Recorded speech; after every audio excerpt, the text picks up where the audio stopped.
स्वागत है आप सबका। मैं Vivek Bindra, international motivational speaker, leadership consultant, CEO, coach, वापस आया हूं।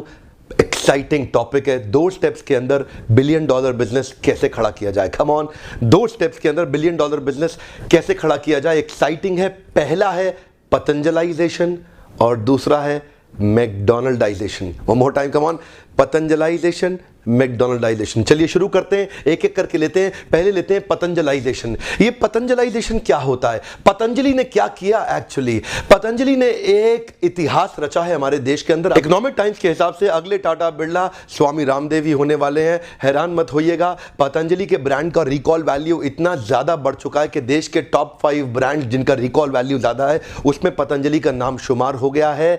आज बैद्यनाथ 100 साल से ज्यादा काम कर रहा है। बैद्यनाथ भी आयुर्वेदिक प्रोडक्ट बेच रहा है, लेकिन बैद्यनाथ का टर्नओवर 700 करोड़ है। बाबा रामदेव का टर्नओवर 10,500 करोड़ है।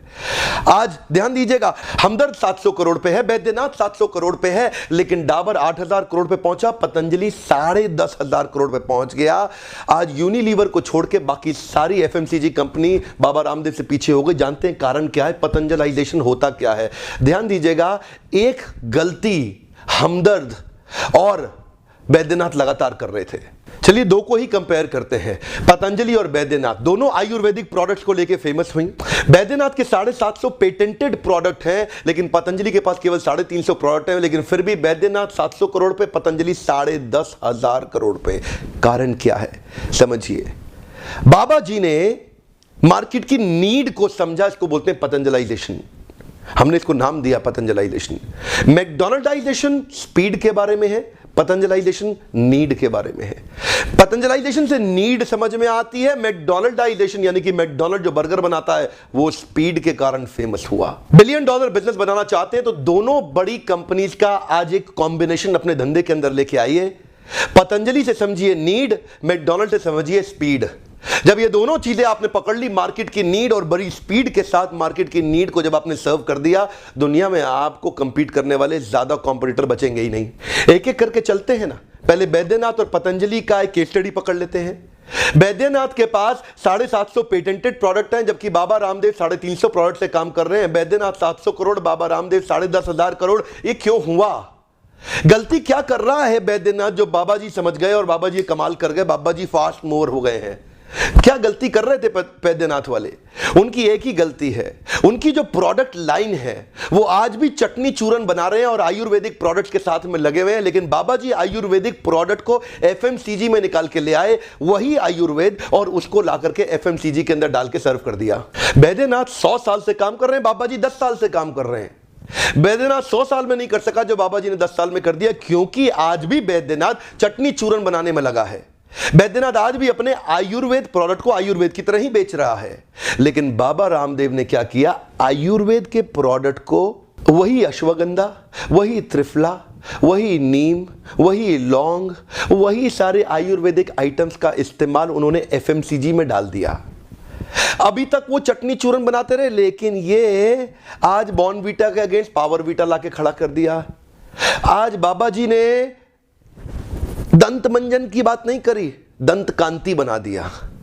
दंत कांति एक आम बच्चे के लिए, कॉलेज के, स्कूल के बच्चे के लिए भी अच्छा है इस्तेमाल करना, इसीलिए प्रोडक्ट की रिकॉल वैल्यू बढ़ गई। अब वो आयुर्वेद बेचने में लगे थे, बोले मेरी स्ट्रेंथ है, मेरी स्ट्रेंथ है, मेरी ताकत है, मेरी ताकत है। लेकिन आप ही की ताकत आपको डुबो सकती है, जैसे कि कोडाक की ताकत नहीं, कोडाक को डुबो दिया। कोडाक फिल्म कैमरा उसकी ताकत थी और वही फिल्म कैमरा उसकी ताकत नहीं, उसको डुबो दिया, क्योंकि जमाना बदल रहा था। बदलते जमाने के साथ बैद्यनाथ अपने आप को नहीं बदल सका, लेकिन बाबा जी अपने आप को बदल गए। बाबा जी ने शुरू में ही आयुर्वेद को छोड़ दिया, आयुर्वेद की यूएसपी को पकड़ लिया और उसको fast moving consumer good FMCG के अंदर तेल, शैंपू, साबुन, टूथपेस्ट, क्रीम, ब्यूटी प्रोडक्ट, खाने का आइटम, हर आइटम के अंदर चले गए। बाबा जी ने जो प्रोडक्ट रेंज यूज करी वो यूज करी जो एक छोटे बच्चे को भी पसंद आ जाएगी। आज भी बैद्यनाथ का एक भी आइटम ऐसा नहीं है जो छोटे बच्चे इस्तेमाल करते हों।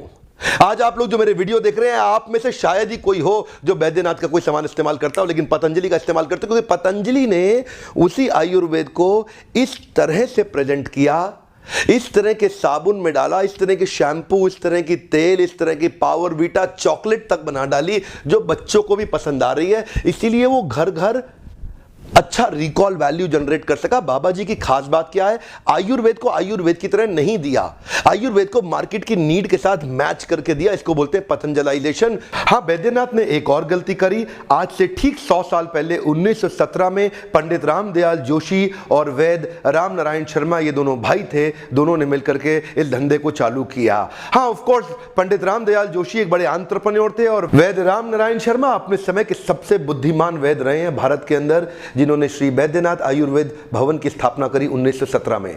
अच्छा चल रहा था पंडित रामदयाल जोशी और वैद्य राम नारायण शर्मा के साथ में, इनके आगे पुत्र हुए, इनके पुत्रों के पुत्र हुए, अब इनके पुत्र के जो पोते हैं वो भी व्यापार में आने के लिए तैयार हो चुके हैं। फैमिली ट्री बहुत फैल गया है। वैद्यनाथ का बिजनेस कई जगह पे डिवाइडेड हो चुका है। इनका बिजनेस इंडिपेंडेंट सेपरेट आइडेंटिटीज में कन्वर्ट होता चला गया। सारे भाइयों ने अपने अपने व्यापार अलग कर लिए और डिवाइडेड नॉन यूनिफाइड लीडरशिप होना एक बहुत बड़ा कारण है ऑर्गेनाइजेशन को अच्छा ब्रांड और उसका रिकॉल वैल्यू ना जनरेट हो पाना। दूसरी तरफ बाबा रामदेव और आचार्य बालकृष्ण की यूनिफाइड अनडिवाइडेड लीडरशिप में डिसीजन मेकिंग फास्ट और बहुत अच्छी होती चली गई, जहां से बिजनेस को आगे बढ़ा सके। ये अनडिवाइडेड और यूनिफाइड लीडरशिप क्या होती है, अगर आप डिटेल में जानना चाहते हैं तो ओपन हाउस के प्रोग्राम में जरूर आइएगा। इस एवरीथिंग अबाउट लीडरशिप फनल के प्रोग्राम में 6 महीने में हम आपके पूरे धंधे को, फैमिली रन बिजनेस को नेक्स्ट लेवल पे लेके जाना सिखाते हैं। बहुत से फैमिली रन बिजनेस इसी कारण खत्म होते चले गए। अगर आपका भी फैमिली रन बिजनेस है तो लीडरशिप फनल के प्रोग्राम में आइए। फैमिली रन एंटरप्रेन्योरियल बिजनेस को डेवलप करने में, नए स्केल पे लेके जाने में आपकी हैंड होल्डिंग करके आपकी मदद करेंगे। केवल किस्से कहानी सुनाने की जगह मैं केस स्टडीज की मदद से अपने व्यापारियों को एम्पावर करने में लगाऊं। ये कंटेंट आपको बहुत फायदा देगा। मैकडॉनल्डाइजेशन का अर्थ है स्पीड बढ़ाना, मैकडॉनल्डाइजेशन का अर्थ है एफिशिएंसी बढ़ाना। मार्केट की नीड तो आपको समझ में आ गई। मैकडॉनल्ड्स इज नोन, देखिए अटेंशन स्पैन आज समाज का खत्म होते जा रहा है, नीचे होते जा रहा है। अटेंशन स्पैन बचा नहीं है आज जमाने के अंदर, इसलिए लोगों को स्पीड चाहिए, जल्दी चाहिए, तुरंत चाहिए।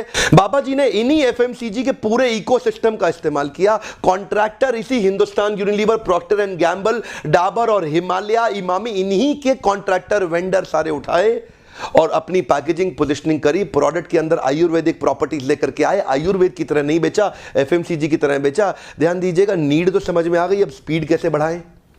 स्पीड बढ़ाने के लिए वेरिएशन से स्टैंडर्डाइजेशन पे जाना पड़ेगा। सिक्स सिग्मा कहते हैं इसको, ध्यान दीजिएगा। वेरिएशन से स्टैंडर्डाइजेशन पे जाना पड़ेगा। मैकडॉनल्ड्स का बर्गर उतना अच्छा नहीं है, लेकिन उसकी जो स्पीड है ना, वो उसकी स्ट्रेंथ है। तो ये जो केस स्टडी है, मैकडॉनल्ड आज 1 बिलियन बर्गर दुनिया में खिला चुका है। आप मेरे पहले भी वीडियो देख चुके हैं, जैसे मैंने गुप्ता बर्गर वाला और मैकडॉनल्ड्स की केस स्टडी को डिस्कस किया था। मैकडॉनल्ड्स आज सफल ही इसलिए हुआ है क्योंकि सिस्टम्स ऑफ एफिशिएंसी है, ऑपरेशनल एक्सीलेंस आ चुका है। ये सिक्स सिग्मा का ट्रेनिंग भी आप जरूर अटेंड करिए। ध्यान दीजिएगा, वेरिएशन से स्टैंडर्डाइजेशन, इससे आता है आपका रिलायबिलिटी, इससे बढ़ती है आपकी ऑपरेशनल एफिशिएंसी, इससे बढ़ती है आपकी कंसिस्टेंसी, बढ़ जाती है क्वालिटी और हर प्रोडक्ट में यूनिफॉर्मिटी आ जाती है। सुना है आपने आईएसओ सर्टिफिकेशंस के बारे में? क्या होते हैं ये एसओपीज बनाने में आपको मदद करते हैं। स्टैंडर्ड ऑपरेटिंग प्रोसीजर्स बन जाते हैं। एसओपीज हर जगह लिखे जा सकते हैं। एसओपीज आपके फाइनेंस में लिखे जा सकते हैं, एडमिन में, एचआर में, लीगल में, अकाउंट्स के अंदर, सेल्स में हो, मार्केटिंग में हो, प्रोडक्शन में हो, किसी भी डिपार्टमेंट में एसओपीज यानी कि स्टैंडर्ड ऑपरेटिंग प्रोसीजर लिखे जा सकते हैं, जो आईएसओ सर्टिफिकेशंस में भी सिखाए जाते हैं आपको। सिक्स सिग्मा जिसकी मैं बात कर रहा हूं आपसे, जहां वेरिएशन से स्टैंडर्डाइजेशन पे लाया जाता है, इसी को बोलते हैं मैकडॉनल्डाइजेशन। आपने मार्केट की नीड तो आइडेंटिफाई कर ली, वो तो केवल आपका आइडिया है, लेकिन जब आप प्रोसेस ओरिएंटेशन करते हैं तो आपकी स्पीड बढ़ जाती है। मैकडॉनल्ड स्पीड के कारण जाना जाता है, पतंजलि नीड के कारण जाना जाता है। ये दोनों दुनिया के बड़े कॉन्ग्लोमरेट्स बनते चले जा रहे हैं, बहुत फैल गए हैं, बढ़ गए हैं। अगर आपने दोनों की स्ट्रेंथ को उठा के जोड़ लिया तो आपका धंधा $1 बिलियन बिजनेस नहीं, $1 ट्रिलियन बिजनेस भी हो सकता है। मेरी इच्छा रहती है कि इन केस स्टडीज के माध्यम से हाई क्वालिटी कंटेंट में आप तक पहुंचाता रहूं। इतनी एक्सपेंसिव होती जा रही है आज मैनेजमेंट की पढ़ाई। एमबीए के प्राइवेट कॉलेजेस आज चाहते हैं कि एक ही बार में आपकी जेब को काट लें, लाखों करोड़ों रुपया खर्च करना पड़ता है आज इस मैनेजमेंट की पढ़ाई के लिए। आज मैंने जिम्मेदारी उठाई है कि इन्हीं केस स्टडीज के माध्यम से इसको मैं अपनी फ्री लर्निंग यूनिवर्सिटीज की मदद से हर व्यक्ति तक अपने हिंदुस्तान में पहुंचाना चाहता हूं। हर व्यापारी को एम्पावर करने का मैंने ये जो सपना देखा है, इसमें क्या आप मेरी मदद करना चाहेंगे? जितने भी व्हाट्सएप ग्रुप के अंदर छोटे छोटे बड़े बड़े बिजनेसमैन हैं, उनको वीडियो जरूर शेयर करिए। क्या पता कि कौन सा व्यापारी कहां से कहां वहां पहुंच जाए आपका इस एक वीडियो शेयर करने से। हर बिजनेस में या तो नीड की कमी होती है या स्पीड की कमी होती है। आपको भी देखना होगा आपके बिजनेस में कहीं आप बैद्यनाथ के समान कोई गलती तो नहीं कर रहे, और अगर आपने नीड पकड़ भी ली है तो क्या आपके धंधे में स्पीड आई है या नहीं आई है। बाबा रामदेव 10 साल के अंदर ही हजारों करोड़ का धंधा कर लिया। क्या आप में वो क्षमता है या नहीं है? आप में वो क्षमता है, लेकिन फिर भी यदि आप नहीं कर पा रहे तो लीडरशिप फनल के प्रोग्राम में जरूर आइए। ये मोबाइल नंबर अभी फोन करिए, पता लगाइए अगली तारीख कब की है, क्योंकि 10 मिनट के अंदर पूरे धंधे की नीड और स्पीड समझाना मेरे लिए मुश्किल है। अगर आप मुझसे मिलकर पर्सनली मिलना चाहते हैं लीडरशिप फनल में, तो मैं आपकी मदद करूंगा इस 6 महीने के प्रोग्राम में, आपके धंधे में नीड को बढ़ाने में और आपके धंधे की स्पीड को बढ़ाने में। आज की केस स्टडी में मेरे 2 प्रश्न हैं। पहला प्रश्न है, पतंजलि ने क्या सही किया और बैद्यनाथ ने क्या गलत किया? आप नीचे लिखें, यानी कि पतंजलि ने क्या सही किया, बैद्यनाथ ने क्या गलत किया, नीचे लिखें। बैद्यनाथ की गलती के बारे में बताएं, पतंजलि की ताकत के बारे में बताएं। और दूसरा मेरा प्रश्न है, मैकडॉनल्डाइजेशन और पतंजलाइजेशन से आपने क्या सीखा? कोई नया वीडियो चाहते हैं उसके बारे में भी जरूर बताइएगा। पर एक बात मैं पूछना चाहता हूं आपसे, क्या आपको एक केस स्टडी बेस्ड वीडियोस का फायदा होता है? अगर आपको लगता है इससे आपका फायदा हो रहा है तो मुझे थम्स अप लाइक दीजिए। जितने लाइक्स आएंगे मैं समझ पाऊंगा कि आपको इन वीडियो से फायदा हो रहा है। इन वीडियोस को देखने के लिए आपका बहुत बहुत धन्यवाद। अगर आपने सब्सक्राइब नहीं किया जरूर करके बेल आइकन को हिट करिए, ऐसा कोई भी इंपॉर्टेंट वीडियो सबसे पहले आप तक पहुंच जाएगा। Thank you very much.